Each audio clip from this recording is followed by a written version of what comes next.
लिया उसने मुझे देख लिया, और जिसने मुझे देख लिया उसने पिता को देख लिया। तो पिता जो न्याय करता है वो प्रभु यीशु मसीह मानता है, और प्रभु यीशु मसीह जो न्याय करता है वो परमेश्वर मानता है। तो परमेश्वर अगर किसी पे दोष ना लगाए और उसे धर्मी ठहरा दे तो दोबारा किसी का हिम्मत नहीं है कि उसको क्या करे, दोषी ठहराए। अगर कोई पाप करता है उसके जीवन, जैसे मैं जीवित उदाहरण देता हूँ। अब डेविड भैया है, डेविड भैया को आप कई बार, जब मैं शुरू में आया था वो शराब छोड़ चुके थे और वो उसी समय छोड़े हुए थे, उसके बाद धीरे धीरे उन्होंने अपने जीवन के सब अपराध को छोड़ दिया। अगर उनके लिए बोला जाता है तो क्या बोलते हैं पता है, लोग बुराई में है तो लोग क्या बोलते हैं, मैंने किसी को बोलते वैसे सुना था बहुत पहले, अभी नहीं, बहुत पहले जब शुरू में उनका जीवन बदला, पहले तो वो शराब पीते थे। Hallelujah, hallelujah. पहले तो वो शराब पीते थे, लेकिन जिसको प्रभु ने दोष मुक्त कर दिया, हम कौन है कि उनको दोषी ठहराएं? हम, हमारी ऐसी क्या दिशा कि हम उसको दोषी ठहराएं? परमेश्वर पहला साधन है जो सीधा सीधा क्या कर सकता है, लोगों को धर्मी गिन सकता है, लोगों को दोष मुक्त कर सकता है, लोगों को आपराधिक मामलों में वो क्या कर सकता है, क्षमा कर सकता है। हालेलुया। पता है आपको, जज भी ऐसे ही करता है कई बार कैसे करता है, बैठा हुआ है, उसको तो पता है कौन दोषी है और कौन दोषी, पढ़ा लिखा है, इतना ज्यादा पुस्तक, इतना ज्यादा बुक रीडिंग करके आया है कि शकल को देख के बता देगा कि कौन अपराध किया कौन नहीं किया। जज बैठे रहता है बेचारा चुपचाप, उसको पता है इसने अपराध किया है या नहीं किया। कई बार ऐसा होता है कि न्याय उल्टा होते होते भी कई बार ऐसा फैसला आया है कि ये दोष मुक्त है ना, कई बार, और उन जजों के ऊपर में सवाल उठाए गए हैं, और आप जजों के इतिहास को देखेंगे तो आपको पता चलेगा। तो हमारा परमेश्वर जो है वो सीधा सीधा, जैसे जज छोड़ सकता है, ठीक वैसे परमेश्वर जो है वो क्या कर सकता है, सीधा सीधा हमें दोष मुक्त कर सकता है। और बहुत सारे लोगों को पुराने नियम में उसने दोष मुक्त किया है, क्योंकि प्रभु यीशु मसीह का आगमन नहीं हुआ था और प्रभु यीशु मसीह ने प्राण नहीं दिया था और प्रभु यीशु मसीह ने कुछ नहीं किया था, उससे पहले भी परमेश्वर ने किया, सभी को धर्मी ठहराया, और उसके बाद में प्रभु यीशु मसीह ने भी क्या ठहराया, लोगों को क्या कहा, तेरे पाप क्षमा हुए, और उसने क्षमा दिया। दूसरा जो रास्ता है दोष मुक्ति का वो है अनुग्रह के द्वारा। अब अनुग्रह क्या है, बहुत लोग बोलते प्रभु यीशु मसीह का लोगों में, अनुग्रह क्या है आप मेरे को बताइए, अनुग्रह का मतलब क्या समझते हैं? अगर देखिए बहुत दिन से हम वचन सुन रहे हैं, बोलिए हाँ, नहीं सुन रहे, तो इतना तो पता होना चाहिए कि अनुग्रह क्या है। बताइए अनुग्रह क्या है?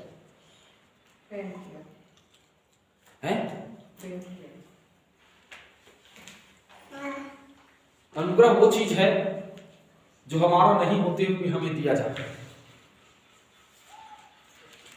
क्या बोलते हैं अनुग्रह?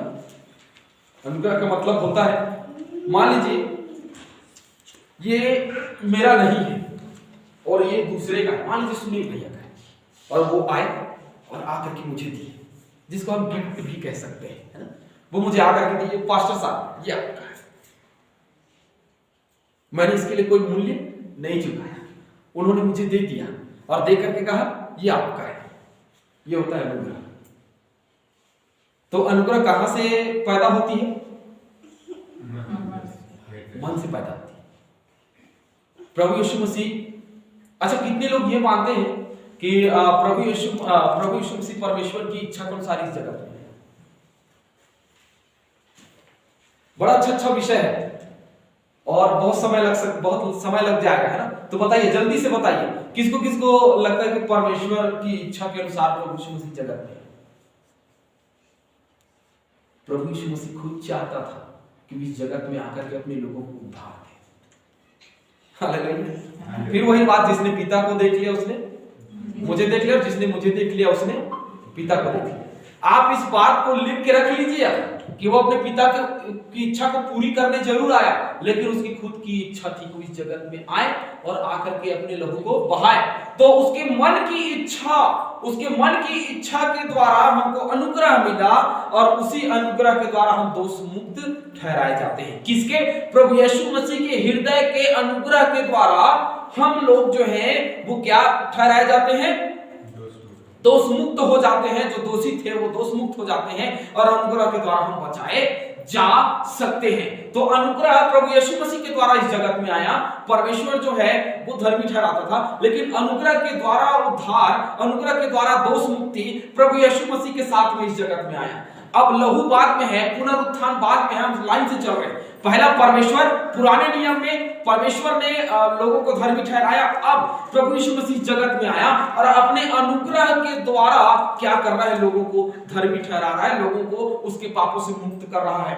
लाजर के लिए कहा गया कि तेरे अपराध क्षमा होंगे, तू उद्धार तब पाएगा जब तू अपनी सारी संपत्ति कंगालों को बांट देगा। उसने बांट दिया तो क्या उसको उद्धार नहीं मिलेगा? उसको मिलेगा, क्योंकि अभी लहू और पुनरुत्थान नहीं है, अभी सिर्फ प्रभु यीशु मसीह और उसका अनुग्रह है। और उसने दिया, फ्री में दिया। कहा प्रभु ये जो कर रहे हैं वो नहीं जानते क्या कर रहे हैं, तूने क्षमा कर, आज ही तू मेरे साथ स्वर्ग लोक में होगा। एक डाकू उसने कहा कि आज ही तू मेरे साथ स्वर्ग लोक में होगा। उसे स्वर्ग लोक मिल गया। क्यों मिल गया? क्योंकि प्रभु अनुग्रह के द्वारा उसे क्षमा किया और क्षमा करके वो स्वर्ग लोक लेकर चला। हालेलुया। तो किसकी इच्छा? प्रभु यीशु मसीह की इच्छा है, अनुग्रह, जिसके द्वारा हमें दोष मुक्त ठहराया गया। हालेलुया। तीसरी बात, लहू द्वारा क्या कहा? तुम्हारे अपराधों के लिए, इसीलिए मैंने प्रभु भोज को भी बाद में रखा है, तुम्हारे अपराधों के लिए ये खून बहाया जाएगा। जब कभी मिलो तो मेरे स्मरण के यही किया करो। अब स्मरण कैसे करोगे? प्रभु यीशु मसीह को, उसके लहू को स्मरण करना है, उसके देह को स्मरण करना है कि उसने दे दिया, उसने लहू दिया हमारे लिए, क्रूस पर से अपना सारा लहू बहा दिया। क्योंकि क्रूस पे जब चढ़ाया जाता था तो उसके शरीर का सारा रक्त जो है वो बहा दिया जाता था। हर जगह छेद छेद करके, हर जगह छेद छेद करके वो शरीर का इस तरीके से हाल कर दिया जाता था कि उसके शरीर में ब्लड नहीं रहता था, है ना। प्रभु यीशु मसीह ने उस क्रूस से हमारे लिए पूरा लहू बहा करके पूरा सींच दिया उस जमीन को, और वो बंजर जमीन उपजाऊ हो गई। हालेलुया। वो बंजर जमीन उपजाऊ हो गई। वो जमीन हम हैं, हम बंजर थे, हम वीरान थे, हम बिडोल पड़े हुए थे, सुनसान पड़े हुए थे, और प्रभु ने इस जगत में आकर के लहू के द्वारा हमें दोष मुक्त कर दिया। अब लहू के द्वारा दोष मुक्त कैसे हुए? उसने प्राण दिए, प्राण दे करके अब लहू के द्वारा दोष मुक्त। तो पुराने नियम में कैसे हुआ करता था? पुराने नियम में क्या होता था?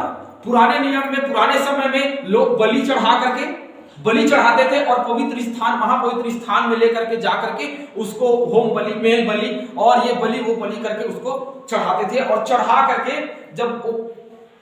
जब बलि चढ़ाया जाता था तो उसका जो धुआं है वो ऊपर जाता था, परमेश्वर से आनंदित होता था और सभी के अपराध क्षमा करता था। तो लहू के द्वारा पुराने समय से चला आ रहा है, पुराने नियम से चला आ रहा है, व्यवस्था से चला आ रहा है कि लहू के द्वारा अपराध जो है वो क्षमा किए जाते थे। लेकिन अब धीरे धीरे, क्योंकि अब हर एक प्रकार के बलिदान का स्वरूप कौन है? प्रभु यीशु मसीह का लहू है। और अब जो लहू है उसके द्वारा भी हमारा उद्धार है। पहला, परमेश्वर सीधा उद्धार दे सकता है। दूसरा, प्रभु यीशु मसीह भी सीधा उद्धार दे सकता है अनुग्रह के द्वारा। लेकिन अब लहू के द्वारा सारे जगत के लोगों को उद्धार मिलेगा कि हम उस पर विश्वास करें, उस पर भरोसा रखें, उसके साथ में चलें और उसके साथ में चलते रहेंगे। तब अंत का जब दिन आएगा तो उसके लहू के द्वारा हम उद्धार पा जाएंगे। Hallelujah, hallelujah. चौथी बात मैं आपसे कहना चाहता हूं, पांचवी बात जो मैंने कहा, दूसरी बात जो मैंने कहा अनुग्रह के द्वारा, आप पढ़ लेंगे रोमियो 3:24 में ये बात लिखी हुई है और तीतुस 3:7 में। मैं इसीलिए कहता हूं अभी जब तक ये अध्ययन चल रहा है तब तक और चलता रहेगा, आप पेन कापी लेकर के आया करें। रोमियो 3:24 कहीं भी लिख लीजिए आप। रोमियो 3:24 में अनुग्रह के द्वारा उद्धार के विषय में लिखा है और तीतुस 3:7 में, और लहू के द्वारा जो है वो रोमियो 5:7 से 9 के बीच में लिखा है। सो जब कि हम अब उसके लहू के कारण धर्मी ठहरे तो उसके द्वारा क्रोध से क्यों ना बचेंगे। ये बात रोमियो की पत्री 5 उसके 7 से 9 के बीच में हमको देखने को मिलती है। अब चौथी और आखिरी बात जो मैं कहना चाहता हूं, जो आखिरी रास्ता है, और वो है पुनरुत्थान के द्वारा। अब पुनरुत्थान के द्वारा हमारा उद्धार कैसे हुआ? क्या कहा प्रभु यीशु मसीह ने? मैं तुम्हारे लिए जगह तैयार करने जाता हूं। वो हमारे लिए जगह तैयार करने गया। क्यों जगह तैयार करने गया? क्योंकि वो जी उठा, क्योंकि वो जी उठा, इसीलिए वो हमारे लिए जगह तैयार करने गया।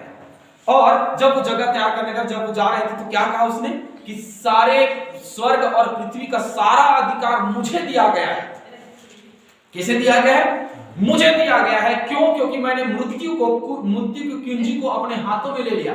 उसका जो मृत्यु का डंक था वो मैंने क्या कर लिया? प्राप्त कर लिया। हालेलुया। रोमियो की पत्री और निकालिए, उसको पढ़ लेंगे। रोमियो की पत्री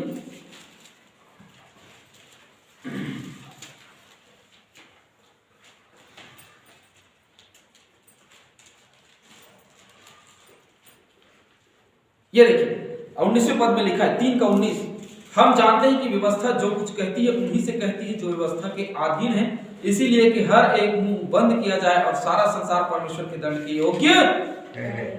अब हम लोग दंड के योग्य हैं, हम लोग दंडी हैं, लेकिन हम लोग जो दंडी हैं उनको परमेश्वर ने प्रभु यीशु मसीह को इस जगत में भेजा और अपने अनुग्रह के द्वारा, अपने लहू के द्वारा और अपने पुनरुत्थान के द्वारा हमें दोष मुक्त किया। अब पुनरुत्थान के द्वारा कैसे दोष मुक्त किया, अब मैं आपको बताने जा रहा हूं। यूहन्ना 3:16 में जो बात लिखा हुआ है, अगर वो इस जगत में जीवित नहीं होता तो बहुत लोग विश्वास नहीं करते। उसके पुनरुत्थान पर विश्वास करने के द्वारा हम उद्धार पा सकते हैं कि वो जी उठा, हमारा प्रभु जीवित है, हमारा प्रभु जो है वो जीवता परमेश्वर है और वो वचन जो देहधारी हुआ वो हमारे बीच में था, है और हमेशा रहेगा। इस बात पे जब हम विश्वास करेंगे तो उसके पुनरुत्थान के द्वारा भी हम उद्धार पा सकते हैं। और बहुत लोगों ने पाया, देखा कि ये सचमुच में प्रभु परमेश्वर का पुत्र था। हालेलुया। ये गवाही उसकी ले आई। वही सैनिक जिन्होंने क्या किया था, भाला घोंप दिया, उसी सैनिक ने कहा कि वे वास्तव में परमेश्वर का क्या था, पुत्र था। और जब वो जी उठा, वो मर गया तब तो ठीक है, लेकिन जब वो जी उठा होगा तो वो सैनिक क्या किया होगा, सोचिए क्या किया होगा, उसका जीवन बदल गया। वे चेले जो डर के भाग गए थे, प्रभु यीशु मसीह जब जी उठा, उसे जीवित रूप में, जीवित स्वरूप में जब देखा, तो वही चेले जो डर के भाग गए थे, अभी आने वाले दिनों में यरूशलेम में, उसी यरूशलेम में जाकर के प्रचार कर रहे हैं कि वो जी उठा। उसके जी उठने का प्रचार किया और उसके जी उठने के प्रचार को सुन करके लोगों ने क्या पाया, अपने अपराध से क्षमा पाया, दोष मुक्त हो गए। तो ये 4 रास्ता है। परमेश्वर सीधा भी कर सकता है और अनुग्रह के द्वारा प्रभु यीशु मसीह भी क्षमा दे सकता है, और अपने लहू के द्वारा, लहू अर्थात बलिदान के द्वारा, और बलिदान के द्वारा जो प्रभु यीशु मसीह ने हमारे लिए हमेशा के लिए कर दिया, उसके द्वारा भी हम क्या कर सकते हैं, दोष मुक्त हो सकते हैं। और पुनरुत्थान के द्वारा भी हम दोष मुक्त हो सकते हैं, क्योंकि पुनरुत्थान पे हमें विश्वास करना है। तो ये 4 रास्ता है दोष मुक्ति का, और इन 4 रास्ते में चल करके हम दोष मुक्त हो सकते हैं। अब 5वां रास्ता कुछ भी नहीं है। 5वां रास्ता कुछ भी नहीं है ना? क्यों नहीं है? क्योंकि 5वां रास्ता परमेश्वर ने हमको दिया ही नहीं है। अब हम पीछे से नहीं आ सकते। दरवाजा एक है, चर्च का दरवाजा एक है, और अगर कोई ये खिड़की तोड़ के आए अंदर तो उसको क्या कहा जाता है? चोर और डाकू कहा जाता है। हालेलुया। तो जो आगे से आते हैं वो प्रभु के हैं, लेकिन जो भीड़ पीछे से आती है, जो अगल बगल से आती है, वो सब क्या है? चोर है। क्या है? चोर और डाकू है।